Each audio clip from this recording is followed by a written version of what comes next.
warahmatullahi wabarakatuh. Salam literasi. Nepangkeun nami abdi Irma Susilawati, Sakola SDN Cibenying 03. Judul buku Utara Utari jeung Dongeng-dongeng Sunda Liana. Karya Ki Umbara, penerbit PT Kiblat Buku Utama, jumlah halaman 120 halaman. Abi bade macakeun saja judulna Budak Pahatularis. Zaman baheula aya dua budak adi lanceuk, geus teu indung teu bapa teu sana teu kandang, eta budak teh pahatularis. Ditinggal kokolotna ngan imah reog bungkul.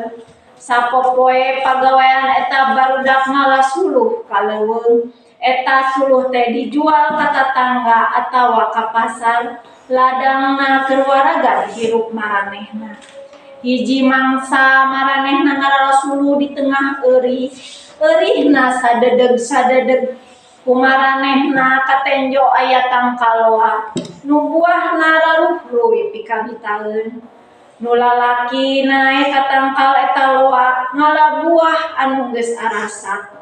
Adina nungguan dihanap nyamhunjar lambar dina tumpukan eurih. Teu lila budak awewe teh ngomong tepi ka sorana beuki laut.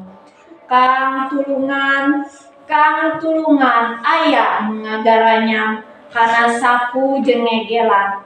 Usap bae nyai meureun sireum ceuk lanceukna. Lanceukna turun pohara kageteunana lantaran adina eueuh dina tempatna.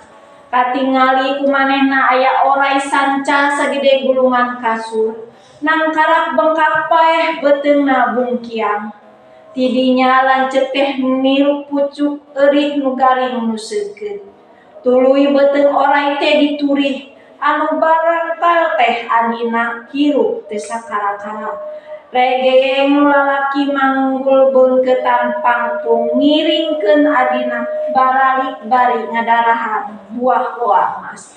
Wassalamualaikum warahmatullahi wabarakatuh. Salam literasi.